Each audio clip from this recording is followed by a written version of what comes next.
स्वागत है यीशु मसीह की प्रेजेंस में, बहुत बहुत स्वागत है आप सबका। आमीन। अपने पड़ोसी को बोलो ध्यान से सुन। देखो अपने पड़ोसी को अलर्ट है कि नहीं, देखो अलर्ट है। हाँ, कई पड़ोसी को तो पसीना आया नाच नाच के। जब आप वर्शिप करते हैं नाच के, आपकी स्पिरिट ओपन हो जाती है परमेश्वर के लिए। 12 साल की लहू बहने वाली औरत बोली कि मैं उसको छू लूंगी और चंगी हो जाऊंगी, और बाइबल कहती है उसने छुआ और चंगी हो गई। यीशु मसीह ने कहा किसी ने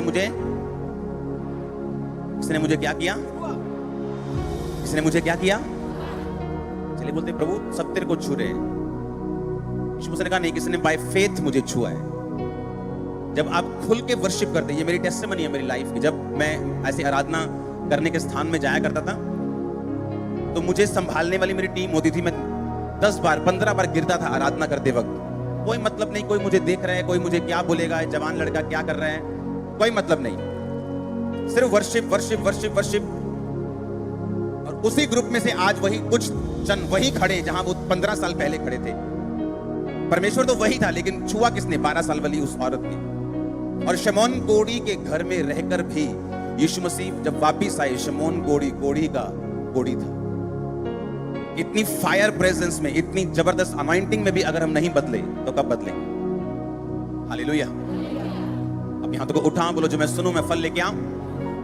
अंधकार की शक्तियां इसे चुरा ना सके प्रभु यीशु मसीह के सामर्थ्य नाम में।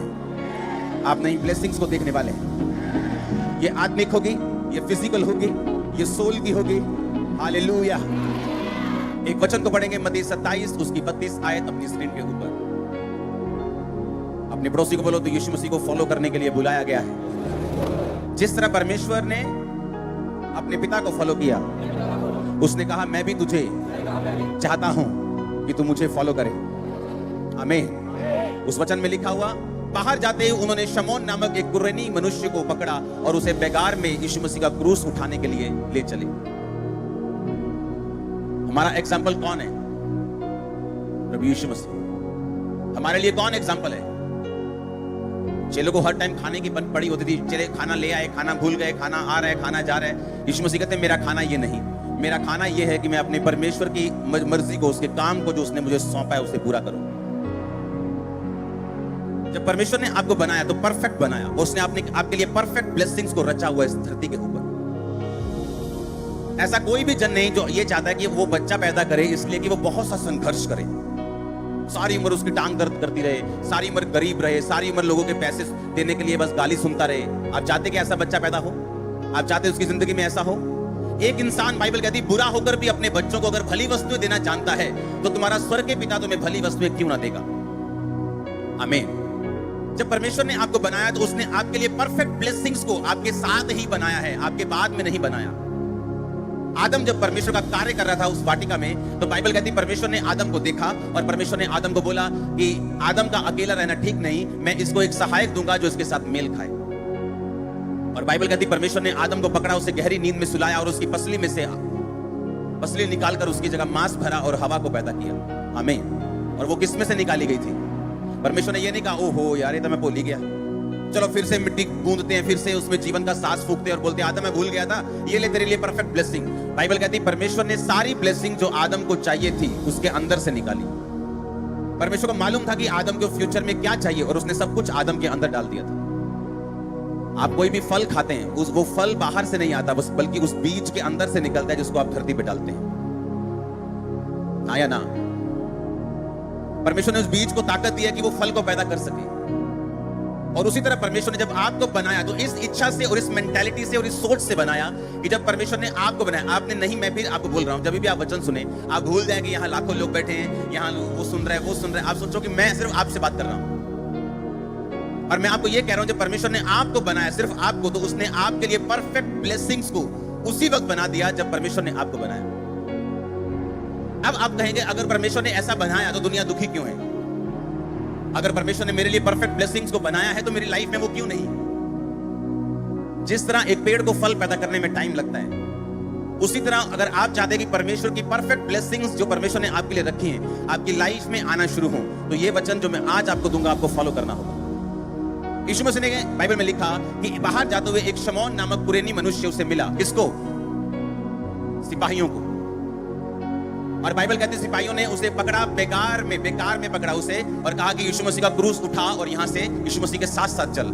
और वहां पे उस देश में एक रूल था कि सिपाही किसी भी व्यक्ति को, किसी भी इजरायली को पकड़कर उसे एक कोस कुछ किलोमीटर तक फ्री में लेके जा सकते थे, वो मना नहीं कर सकता था। समझ आ रही कि नहीं? रोमी सिपाही किसी को भी पकड़ सकते थे, चल भाई मेरा थैला फाड़ में सब्जियां था, चल ये ले पकड़ मेरा ये गेहूं का मन, एक चल सिर पे रख, चल मेरे साथ। वो मना नहीं कर सकता, ये रूल था उनका। और उन्होंने शमौन के ऊपर यीशु मसीह के क्रॉस को लाद दिया। मैं आपसे एक बात कहना चाहता हूं, क्या यीशु मसीह की प्रार्थना पूरी नहीं थी कि यीशु मसीह ने क्रॉस नहीं उठा हुआ? क्या यीशु मसीह की फास्टिंग में कुछ कमी रह गई थी जो क्रॉस नहीं उठा हुआ यीशु मसीह से? क्या यीशु मसीह ने कोई गुनाह किया था कि उसके शरीर में इतनी ताकत नहीं थी कि वो उस क्रूस को उठा सके और जा सके, अपना क्रूस खुद उठा सके? उसे किसी की जरूरत क्यों पड़े? बाइबल का एक एक बिंदु, उसका असर आसमान तक हो सकता है, वो इतना गहरा है। परमेश्वर ने आपको भी बोला कि यदि तू मेरा चेला बनना चाहता है तो प्रतिदिन क्या करेगा तू? अपना हर संडे थर्सडे, हाँ कहता है एवरी डे, रोज तू अपना क्रूस उठाएगा और मेरे पीछे चलेगा, अपने आप का इनकार करेगा अगर तू मेरा चेला होना चाहता है तो।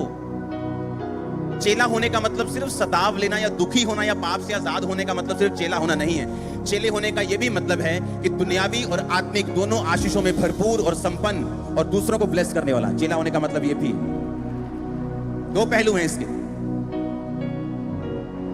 जब वाइस मैन ने यीशु मसीह को बच्चे को भेंट चढ़ाई थी तो सोना, लोबान और गंधरस की भेंट चढ़ाई थी। उसमें सोना भी था, उसमें शारीरिक ब्लेसिंग्स भी थी, लोबान भी था, याजक के समान सुगंध भी थी, लेकिन कड़वाहट भी थी, गंधरस भी था। जैसे यीशु मसीह को मानने पर हमें मिलता है, सताव का कड़वापन हमें मिलता है, रिजेक्शन हमें मिलती, लेकिन सोना और लोबान भी आपको मिलता है जो आम लोगों को नहीं मिलता। मैं आत्मिक बात कर रहा हूं, आमीन। अब हमें यह समझना है कि यीशु मसीह में क्या ऐसा कुछ रह गया जो यीशु मसीह अपना क्रूस उठा नहीं सके और उसको शमौन का सहारा लेना पड़ा। और बाइबल कहती है उन्होंने शमौन को, उन्होंने देखा कि यीशु मसीह क्रूस उठाने में भी सामर्थ नहीं है, ये उठाकर नहीं चल पाएगा।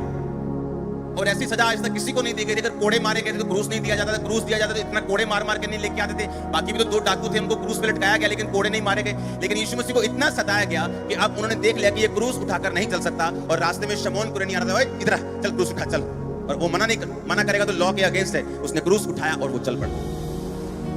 क्यों उसने क्रूस उठाया और क्यों परमेश्वर ने ऐसा अलाउ किया? यहोवा पिता ने क्यों अलाउ किया और जीसस क्राइस्ट ने क्यों अलाउ किया कि वो उसका क्रूस उठाए? आप जब अपने क्रूस को उठा के चलेंगे अपनी लाइफ में, इसीलिए मैं आपको बोलता हूं, अगर आपका आज का वर्ड समझ आ गया, आपकी लाइफ ब्लेस है। जब आप अपनी लाइफ में क्रूस उठा के अपना चलेंगे तो ऐसा समय आएगा कि आपको डिवाइन हेल्पर्स की जरूरत पड़ेगी। आपकी चाहे प्रार्थना 12 घंटे की क्यों नहीं, आपकी फास्टिंग चाहे 40, हर साल आप 40 रोजा रखते हैं, आप हर महीने टाइम देते हैं, आप पवित्रताई में हैं, आप प्रार्थना में हैं, आप परमेश्वर के पास क्लोज होकर, उसके करीब होकर चलते हैं, फिर भी आपको डिवाइन हेल्पर्स की जरूरत है उस डेस्टिनी को, उस बुलाहट को पूरा करने के लिए जो परमेश्वर ने आपको दी है।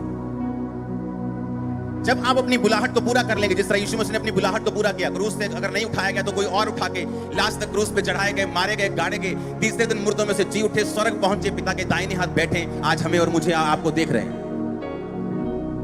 बाइबल कहती है, उसने कहा कि जैसे पिता ने मुझे महिमा दी मैं तुम्हें महिमा दूंगा। अब जीसस क्राइस्ट जिसको आज दुनिया की तीसरी आबादी, हर दुनिया का तीसरा इंसान यीशु मसीह को मानता है, आज इसलिए मानता है कि वो अपनी असाइनमेंट को, अपने होमवर्क को, अपनी डेस्टिनी को, अपनी बुलाहट को वो पूरा कर सके। जब आप अपनी बुलाहट को पूरा करते हैं तो आप अपने आसपास सब, अपने परिवार को, अपने फाइनेंस को, अपनी लाइफ को देखेंगे, एक भी चीज कमी नहीं होगी और परमेश्वर आपको बहुतायत से ब्लेस, आपको मालूम होगा कि उसने आपको बहुतायत से ब्लेस किया है और आप एक संपूर्ण आदमी, संपूर्ण औरत हैं। लेकिन उस डेस्टिनी को पूरा करने के लिए आपको डिवाइन हेल्पर्स की जरूरत पड़ेगी। इसलिए प्रभु यीशु मसीह ने शमौन कुरेनी को ये अलाउ किया कि ये उसने खुद आज्ञा दी कि वो उसका क्रूस उठा सके, ताकि आपकी लाइफ में आपको मालूम हो कि आपकी लाइफ में भी ऐसा समय आएगा जब आपकी लाइफ में डिवाइन हेल्पर्स एंटर करेंगे। अगर हम दाऊद की जिंदगी को देखें, दाऊद की जिंदगी में पहला शमूएल 30 उसकी 8 से 17, दूसरा शमूएल 17 उसकी 5 से 7, पहला शमूएल 18 उसकी 3 आयत। अगर हम तीनों इंसिडेंट्स में देखें जो हम एक एक करके अभी पढ़ेंगे तो आपको यह मालूम होगा कि दाऊद की जिंदगी में जब वो परमेश्वर की उस असाइनमेंट को, उस बुलाहट को पूरा कर रहा था, तो परमेश्वर ने अलग अलग समय के ऊपर उसको ईश्वरीय मददगार दिए हैं जिन्होंने दाऊद को अपनी बुलाहट को पूरा करने में साथ दिया है। मैं आपको पता क्यों कह रहा हूं, पता है मैं क्यों बोल रहा हूं आपको हेल्पर्स चाहिए? इस वचन को पढ़ेंगे सबसे पहले, पहला शमूएल 18 उसकी 3 आयत सबसे पहले पढ़ेंगे। तब योनातान ने दाऊद से वाचा बांधी, क्योंकि वह उसको अपने प्राण के समान प्यार करता था। अपने हाथों को उठाओ, परमेश्वर को बोलो, परमेश्वर मेरी जिंदगी में डिवाइन हेल्पर्स को रिलीज कर, ईश्वरीय मददगारों को भेज, मैं अपनी असाइनमेंट, अपने होमवर्क को पूरा कर सकूं और आशीषित हो सकूं, प्रभु यीशु मसीह के नाम में। आप जानते हैं, आप में से एक भी जन ऐसा नहीं है जिसके लिए होमवर्क नहीं है। पता है कि नहीं? पता है कि नहीं? हर बंदे को होमवर्क मिला है स्वर्ग से, और जब वो होमवर्क आप पूरा करते हैं, आपकी लाइफ की सारी ब्लेसिंग्स जो आपके लिए बनी हैं आपके अंदर से निकलना शुरू होती है।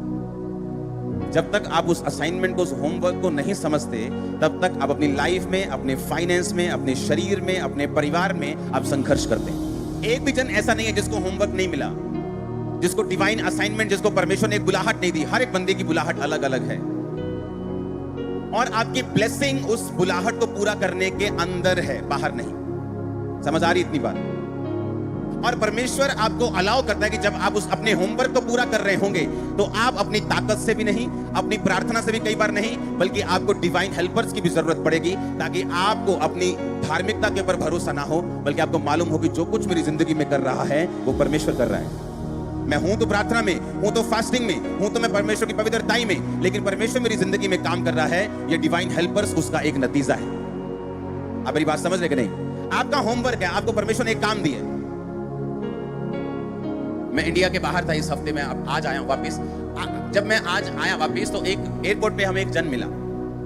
जब मैं जा रहा था तो हमें मिला और हमें बताने लगा कि हमारे लिए प्रार्थना करना, हमारी लाइफ में ये प्रॉब्लम है, मेरी फैमिली में ये प्रॉब्लम है। ओके, ठीक है, प्रार्थना करेंगे, कोई बात नहीं। जब हम वापस आए इंडिया, तो वही जन हमें फिर मिला, और हमारा, हम हैंड वो लगेज लेके नहीं जाते, साथ में हैंड बैग ही होता है, लेकिन हैंड बैग भारे हो गए तो हमको जमा कराने पड़े, और हम जब उसे निकलवा रहे थे तो हम एक ऑफिसर के वहीं पास बैठे थे, और वही एक एम्प्लॉय आया और ऑफिसर को उसके रिलीजन के हिसाब से, उसके धर्म के हिसाब से उसने ग्रीटिंग दी।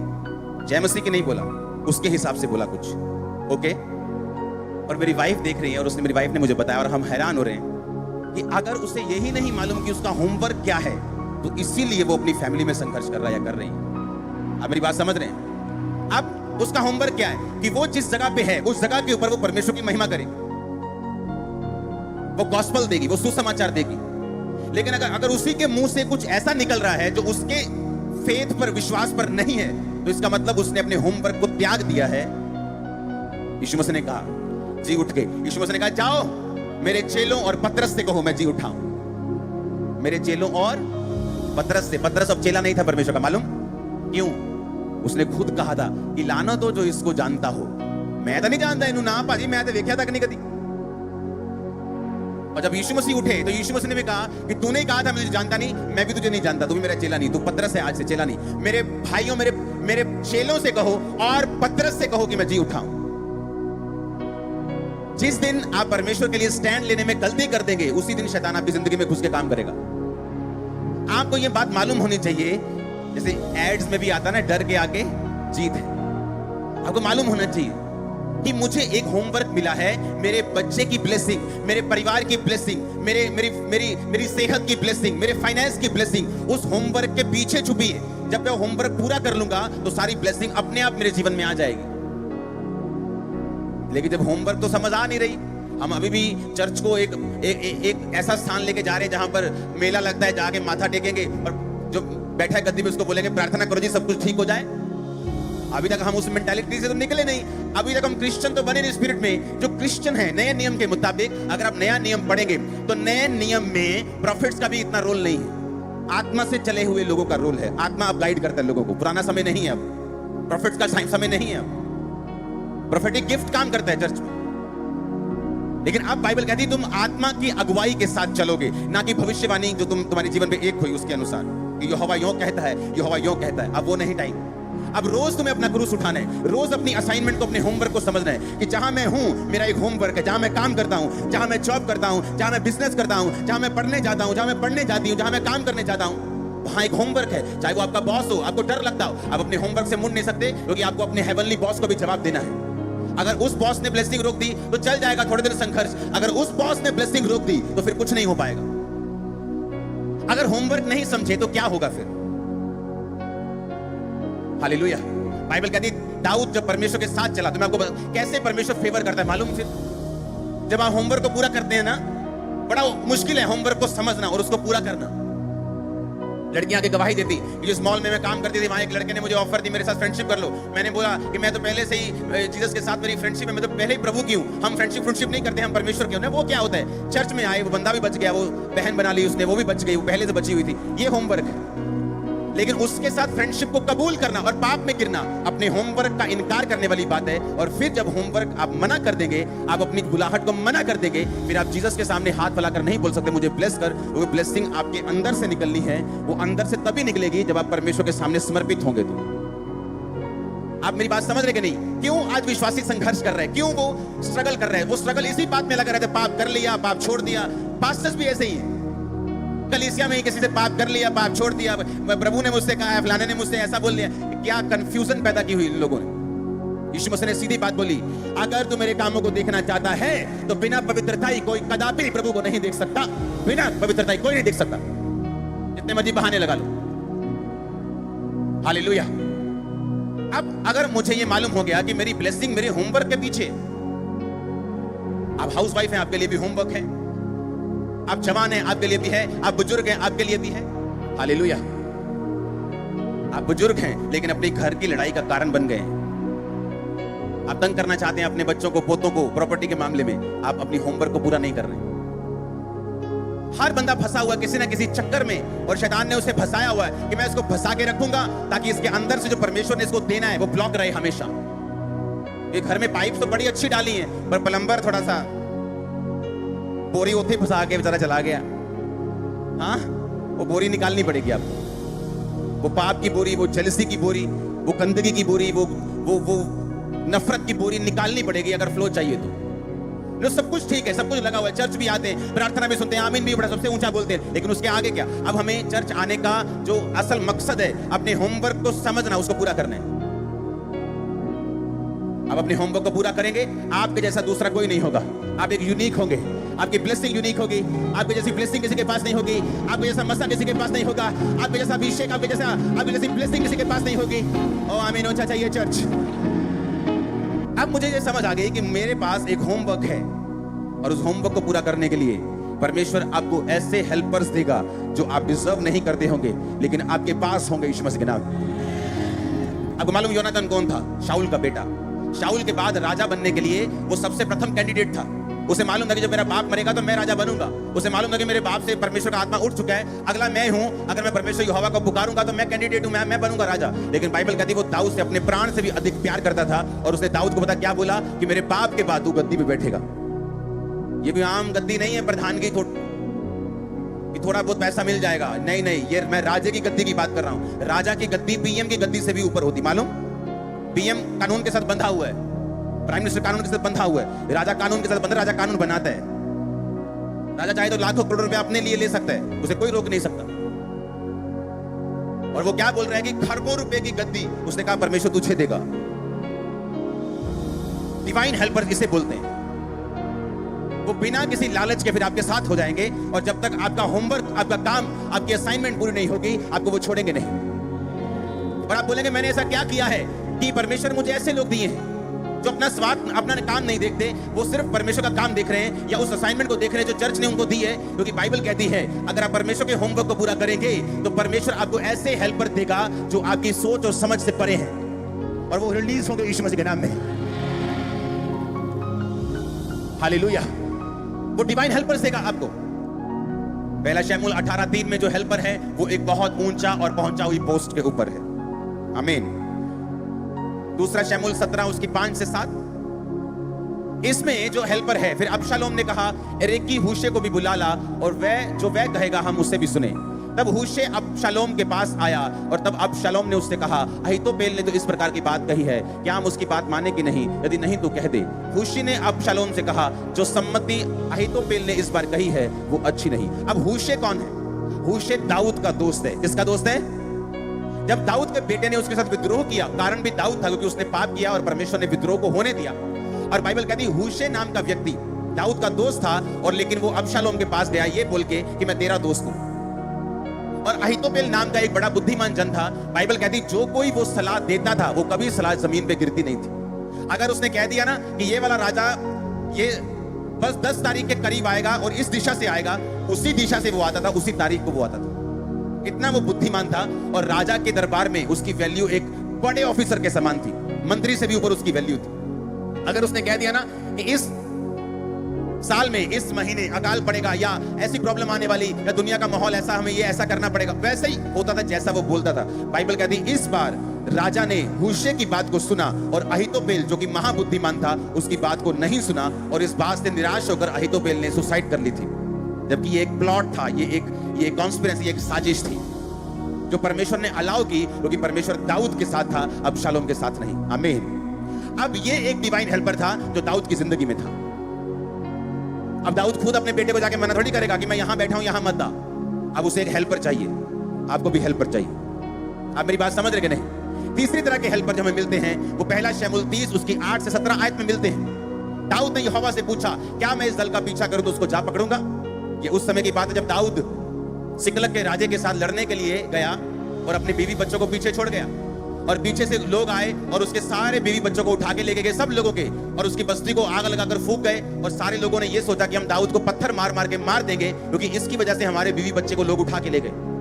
दाऊद इतना चिंता में पड़ा, और बाइबल कहती है उसने परमेश्वर का वचन का स्मरण करके हियाव बांधा, और उसने तब भी प्रार्थना की परमेश्वर के सामने। वो दुखी नहीं हुआ, उसने ये नहीं कहा प्रभु मेरे साथ ऐसा कैसे हो गया, मैं तेरा जन हूं, मैं तो जा रहा हूं पीछा करने उनका, तू मेरे साथ है तो मेरे साथ चलना और सब कुछ छुड़ा के वापस लेके आना।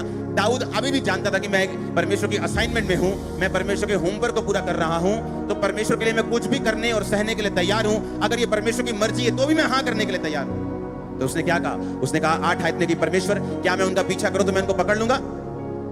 तब उसने कहा, यानी यहोवा ने कहा पीछा कर, तू निश्चय उनको पकड़ेगा और निस्संदेह सबको छुड़ा लाएगा। तब दाऊद अपने 600 साथी जनों को लेकर बसूर नामक नाले तक पहुंचा, और वहां कुछ लोग छोड़े जाकर रह गए। दाऊद और 400 पुरुष समेत पीछा करने के लिए चला गया, परंतु 200 ऐसे थक गए थे जो बसोर नाले के पार न जा सके, वही रहे। उनको एक मिस्री पुरुष मैदान में मिला, उन्होंने उसे दाऊद के पास ले जाकर रोटी दी और उसने उसे खाया, और तब उसने उसे पानी पिलाया। फिर उन्होंने उसको अंजीर की टिकिया का एक टुकड़ा और 2 गुच्छे किशमिश दिए, और जब उसने खाया तब उसके जी में जी आया, और उसने 3 दिन और 3 रात से ना तो रोटी खाई थी ना पानी पिया था। दाऊद ने उससे पूछा तू किसका जन है, कहां का है? उसने कहा मैं तो मिस्री जवान और अमालेकी मनुष्य का दास हूं, 3 दिन हुए मैं बीमार पड़ा रहा, और तेरा स्वामी और मेरा स्वामी मुझे छोड़ गया। हम लोगों ने करेतियों की दक्षिण दिशा में यहूदा के देश में और कालेब की दक्षिण दिशा में चढ़ाई की और सिकलग को आग लगाकर फूंक दिया था। दाऊद ने उससे पूछा क्या तुम मुझे उस दल के पास पहुंचा देगा? उसने कहा मुझसे परमेश्वर की सौगंध खा कि तुम मुझसे ना तो मुझे ना तो मारेगा ना मेरे स्वामी के हाथ में वापिस करेगा, तब मैं तुझे उस दल के पास पहुंचा दूंगा। तब उन्होंने उसे पहुंचाया। तब देखने में आया कि वो सब भूमि पर छिटके हुए, यानी वो सब मौज मस्ती कर रहे थे और खाते पीते, बड़ी लूट के कारण जो पलिश्तियों के देश और यहूदा के देश से लाए थे वो नाच रहे थे। इसलिए दाऊद उन्हें रात के पहले पहर से लेकर दूसरे दिन की शाम तक मारता रहा, यहां तक कि 400 जवानों को छोड़ जो ऊंटों पर चढ़कर भाग गए, उनमें से एक भी मनुष्य ना बचा। हालेलुया। इसमें दाऊद का माइंडसेट क्या बताता है कि उसे मालूम है वो यहोवा की महिमा करने के लिए चुना गया है। परमेश्वर ने उसे खास काम दिया है, अपनी प्रजा को उसको दिया है, और उसे मालूम था कि एक दिन वो राजा की कुर्सी उसके पास होगी। ये परमेश्वर की मर्जी है, लेकिन उस मर्जी को पूरा होने के लिए, उस ब्लेसिंग को पहले मेरी जिंदगी में आने के लिए मुझे काम करना होगा, और यहोवा की असाइनमेंट को क्या करना होगा? पूरा करना होगा। परमेश्वर की असाइनमेंट सिर्फ उसका प्रचार करना ही नहीं है, बल्कि उसके साथ वफादारी के साथ अपनी रोज की जिंदगी को बिताना भी है। आमीन। अगर आज के विश्वासी की जिंदगी में ऐसी घटना हो जाए जब उसका परिवार, उसका बिजनेस एक ही दिन में फूट जाए, तो क्या वो अभी भी बोलेगा कि परमेश्वर क्या मैं उस दल का पीछा करूं? यानी वो ना सुनने के लिए भी तैयार था। आमीन। वो ना सुनने के लिए भी तैयार था। उसने मन बना लिया कि परमेश्वर बोलेगा नहीं, एक नई शुरुआत कर, तो वो करने के लिए तैयार था। इसलिए उसने प्रभु से क्वेश्चन किया कि परमेश्वर क्या मैं उनका पीछा करूं तो क्या मैं उनको जा पकड़ूंगा? अपनी हेवनली असाइनमेंट को पूरा करने के लिए आपको ऐसा नेचर चाहिए, ऐसा फेथ चाहिए, ऐसा प्रेम चाहिए जो यीशु मसीह के अंदर पिता के लिए था और आपके अंदर परमेश्वर यीशु मसीह के लिए होना चाहिए। इसलिए मैं कह रहा हूं सिर्फ प्रार्थनाओं, सिर्फ फास्टिंग और सिर्फ धार्मिकता की ये बात नहीं, ये प्रेम की बात है। उसने जो मुझसे प्रेम किया मैं उसको छुड़ाऊंगा। हम प्रार्थना में रहेंगे, फास्टिंग करेंगे, धार्मिकता में जीवन बिताएंगे, लेकिन उसके आगे भी एक लाइफ है। आमीन। उसने कहा प्रभु मैं क्या जा पकड़ूं, मैं कैसे पकड़ लूंगा? यानी अपने डिवाइन असाइनमेंट को जब आप पूरा करेंगे, अपने होमवर्क को पूरा करेंगे, आपको अपने कैरेक्टर को भी, आपको अपने प्रेम को भी जो परमेश्वर के लिए आपकी लाइफ में है उसे साबित करना होगा। ये परीक्षा आने के बाद मैंने लोगों को देखा है, उनके घर में कुछ एक घटना बुरी हो गई, कहां थे आप, चर्च नहीं आए? मेरे जी मम्मी की डेथ हो गई, मैं उसके बाद आया नहीं। आपका प्यार कच्चा है, कच्चा प्यार है आपका। इसीलिए तो सभी लोग असाइनमेंट पूरी नहीं कर पाते ना, सब लोग कामयाब नहीं हो पाते, सब लोग सेवा कंटिन्यू नहीं कर पाते, सब लोग विश्वासी की जिंदगी कंटिन्यू नहीं कर पाते, क्योंकि जो जगह परमेश्वर आपको लेके जाना चाहता है वो ब्लेसिंग से भरी हुई है, लेकिन आपको धीरज रखना होगा, अपने प्रेम को प्रूफ करना होगा और आपको उसके आगे देखना होगा कि आगे क्या है। आमीन। और उसने आगे देखा, बीवी बच्चे चले गए, सब कुछ खत्म हो गया, मालूम नहीं क्या होगा। और एक बंदा मिलता है, मिस्री बीमार व्यक्ति एक मिलता है, उसे उठाते हैं, उसे खाना खिलाते हैं, उसे पानी पिलाते हैं, उसे अंजीर की टिक्कियां खिलाते हैं, फर्स्ट क्लास 5 स्टार उसे रोटी देते हैं, उसको हील करते हैं। इसलिए नहीं कि उसको कुछ बता सके, अभी भी इतनी कड़वाहट, इतना ज्यादा होने के बावजूद भी दाऊद कड़वा नहीं हुआ अभी तक। हालेलुया। कि सब कुछ दाऊद में बुरा, दाऊद की लाइफ में बुरा हो रहा है। अगर आज चर्च आते वक्त अगर पंचर हो गया ना, स्कूटर पंचर हो गया, तो रास्ते में आते तो हट जा यार, ओ हट जा, पंचर हो गया यार। पंचर कड़वा कर देता आपको। छोटी सी कुछ हो गया घर में, वो आपको कड़वा कर देते हैं। और दाऊद अब तक मीठा है, कह रहा है भाई साहब ये लो खाना, ये पीना, ये अंजीर की टिक्किया। कौन हो यार तुम, कहां से, यहां कहां, इस सुसान में कहां पड़े हो, बीमार, कौन हो तुम? और उसने बताया कि मैं एक मिस्री हूं, मुझे वो लोग छोड़ गए। कौन लोग? ये लोग थे, इन्होंने सिकलब को फूंक दिया था, मैं उनके साथ था, मैं बीमार हुआ, मुझे छोड़ के चले गए। कैरेक्टर देखो आदमी का, पैसे की कोई कमी नहीं, नौकर बीमार हुआ, नौकर को छोड़ के चले गए, चलो और आ जाएगा, खत्म। और दाऊद देखो बिना लालच के उसको खिला रहा है, पिला रहा है और हील कर रहा है। इसका मतलब उसने अपने कैरेक्टर को मेंटेन करके रखा था, जो आपकी हेवनली असाइनमेंट को पूरा करने के लिए आपको चाहिए। आप मेरी बात समझ रहे कि नहीं? क्योंकि सारी गेम ही बोलते ना, सारी गेम ही असाइनमेंट के पीछे, सारा कुछ ही आपकी हेवनली असाइनमेंट के पीछे, सारी ब्लेसिंग, आपकी इज्जत, आपकी बरकत, वो सारी होमवर्क के पीछे है। और उसको पूरा करने के लिए आपको एक गुड और आपको एक अच्छा स्पिरिचुअल और अच्छा इंसान बनना पड़ेगा उसको पूरा करने के लिए। आप देखते दाऊद की लाइफ में हेल्पर्स आए। इमेजिन करो आप यहां से तरन तारन जा रहे हैं, मालूम नहीं आप कौन से, अब पहले कौन सा रोड या जीपीएस होते थे या गूगल भाई बोलता था कि भाई साहब इधर थोड़ा ट्रैफिक है, इधर से हो जाओ। कुछ नहीं था ऐसा, बस जा रहे 400 बंदे जा रहे। देखो 400 बंदे वही गए हैं जहां वो एक बंदा बीमार बैठा है। इमेजिन करो। और इमेजिन करो, मैं तो बोलता हूं वो बुखार भी प्रभु ने चढ़ाया उसको, इसको बुखार चढ़े, इसका बेवकूफ मालिक इसे यहीं छोड़ जाए और ये दाऊद को मिले और फिर पकड़वा दे उनको सबको। मेरी बात समझ रहे कि नहीं? आप जब परमेश्वर में सही होते हैं ना, परमेश्वर ऐसे आइडियाज, ऐसे कनेक्शंस आपकी लाइफ में बनाता है, आप हैरान होंगे कि हो क्या रहा है आपकी लाइफ में। वो आपको इन्फ्लुएंस वाले लोग भी देगा, जिनका दुनिया में इन्फ्लुएंस है एक डिवाइन हेल्पर के रूप में। वो आपको छोटे लोग भी देगा जो आपकी हेल्प कर सकते हैं, ऐसी जो बड़े नहीं कर सकते। वो आपको हर तरह के लोग देगा, जो किसी पोजीशन पे बैठे हैं वो भी देगा, जो नीचे हैं वो भी देगा, जो बीच में वो भी देगा। आप हैरान होंगे और आप इस बात को बड़े ध्यान से रिकॉग्नाइज और पहचान लेंगे कि मेरी लाइफ में परमेश्वर का बड़ा हाथ है, क्योंकि परमेश्वर अपने हेल्पर्स को, अपने मददगारों को मेरी जिंदगी में भेज रहे हैं। लेकिन हमारा ध्यान मददगारों के ऊपर नहीं होना चाहिए, हमें थैंकफुल होना चाहिए, लेकिन हमें यह मालूम होना चाहिए कि हमें मददगार खुद ढूंढने नहीं है, परमेश्वर भेजेगा। अब ये नहीं मददगार ढूंढते पैसे मांगने लग जाओगे, भाई साहब मेरे मददगार बन जाओ। उसने भीख मांगने के लिए आपको नहीं बुलाया। हालेलुया। अब मुझे मालूम, दाऊद को मालूम, देखो दाऊद की जिंदगी में योनाथन के जैसा एक राजे का बेटा, उससे अपने प्राण से अधिक प्यार करने वाला उसको हेल्पर मिला। एक मिस्री बंदा मिला, नौकर, बीमार नौकर। उसने कहा मैं पहुंचाता हूं तुमको, लेकिन मुझसे वायदा कर दो मेरे मालिक के हाथ में मुझे वापस नहीं करेगा और मेरी जान से तू मुझे मारेगा नहीं। उसने कहा ठीक है मैं वायदा करता हूं। पहले खिलाया, पहले पिलाया, बिना किसी कंडीशन के। और जब बात में से बात निकली तो कहता मैं उसी ग्रुप का हिस्सा हूं जिसने तेरी पत्नी और बच्चों को उठा लिया है। हालेलुया। कनेक्शन बनाएगा परमेश्वर आपकी। वो छुपे रहेंगे, वो ढके रहेंगे, वो कभी आपकी लाइफ में नहीं आएंगे जब तक आप उस असाइनमेंट को पूरा करने के लिए अपने कैरेक्टर से, अपने प्रेम से, अपनी प्रार्थना से परमेश्वर को साबित नहीं कर देंगे कि आप अपने होमवर्क के लिए सीरियस हैं और आप उसको पूरा करना चाहते हैं। जो व्यक्ति पाप में है वो होमवर्क से बाहर है। वो होमवर्क को पूरा नहीं कर रहे, वो बहुत दूर है, बहुत दूर है। आप चर्च में आएंगे, प्रभु आपसे प्यार करेगा, माफ करेगा, लेकिन अभी तक आप एलिजिबल नहीं है कि आप उस रास्ते पे चल सके जो आपके होमवर्क का रास्ता है। और वो एक ही है, वो टेढ़ा मेढ़ा नहीं है, कहीं और से होके नहीं जाता, वो एक ही रास्ता है, उसी को फॉलो करना है और वही ब्लेसिंग्स है। उसके मार्ग में उत्तम पदार्थ पाए जाते हैं, लेकिन उसका मार्ग तंग है और संकर है और थोड़े उसे पाते हैं। आप उन थोड़ों में होंगे, आपका परिवार उन थोड़ों में होगा। आमीन हो चाचा ये चर्च। तब आप हैरान होंगे कि परमेश्वर किस तरह लोगों को जो कुछ मायने रखते हैं, उनको, ऐसे लोग जो आपकी लाइफ को इन्फ्लुएंस कर सकते हैं, ऐसे बड़े लोग जो आपकी लाइफ को ब्लेस कर सकते हैं, ऐसे लोग जो छोटे हैं लेकिन आपकी लाइफ में ऐसी बड़ी हेल्प कर सकते हैं, वो अलग अलग तरह के लोगों को आपकी लाइफ में भेजेगा। और आपको मालूम होगा कि ये सिर्फ मेरा ही काम नहीं, या मैं अपनी ताकत से नहीं चल सकता, मुझे भी यीशु मसीह की तरह परमेश्वर शिमोन भेजेगा जो इस क्रूस को उठा के साथ चलेगा। आपको मालूम होगा ना बल से ना शक्ति से बल्कि उसकी आत्मा के द्वारा। आपको मालूम होगा कि मुझे जिस तरह आपको मेरी जरूरत है, मुझे आपकी जरूरत है। आप मेरी ताकत हैं, मैं आपकी ताकत हूं। आमीन। मैं अकेले में कुछ नहीं, आप अकेले में कुछ नहीं। आमीन। इसलिए परमेश्वर ने डिवाइन हेल्पर्स को अरेंज किया है ताकि वो हमारी लाइफ में आए।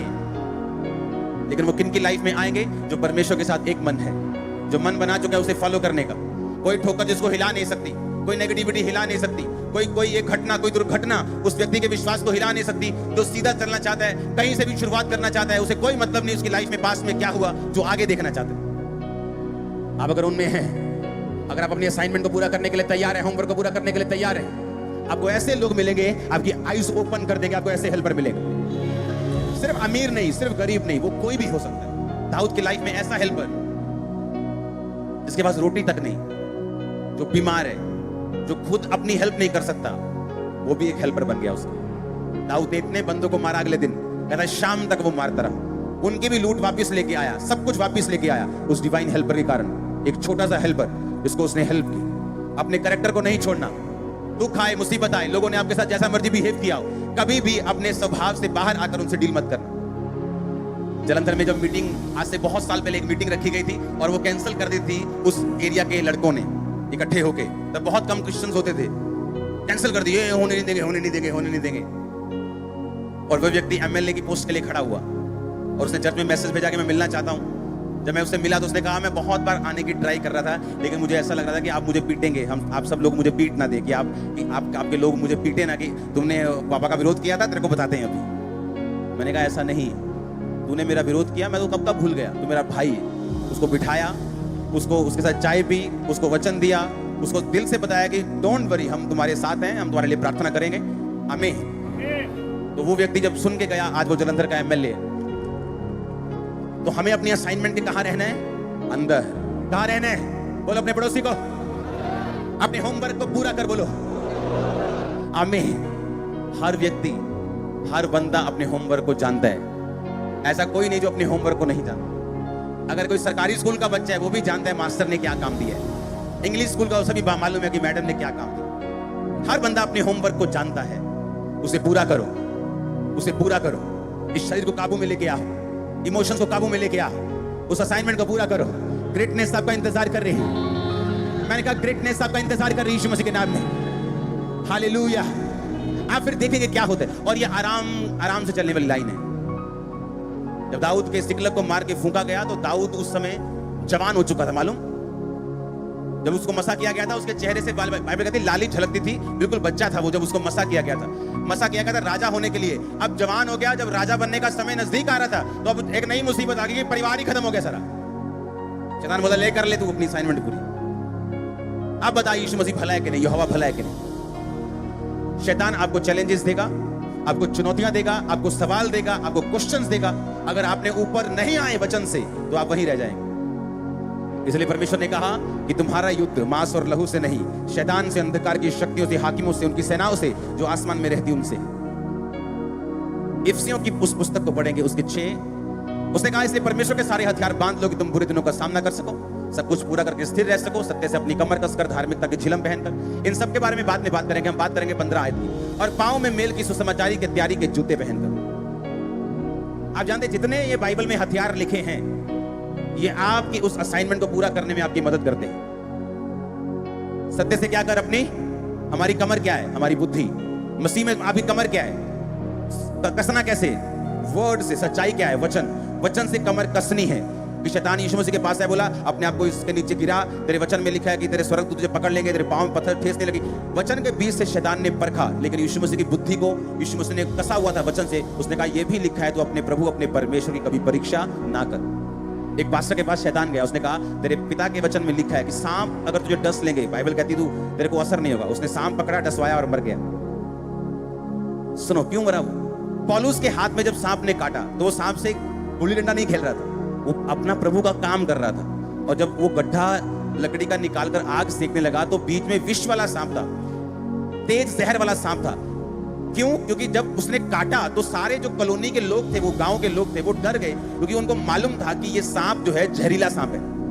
उन्हें मालूम था कि पौलुस अभी इसका मुंह सूज जाएगा, बॉडी सूज जाएगी और ये मर जाएगा। और जब पौलुस को कुछ भी नहीं हुआ, उन्होंने इस बात पे देख के यीशु मसीह पे यकीन कर लिया था। वहां पौलुस सांप से खेल नहीं रहा था।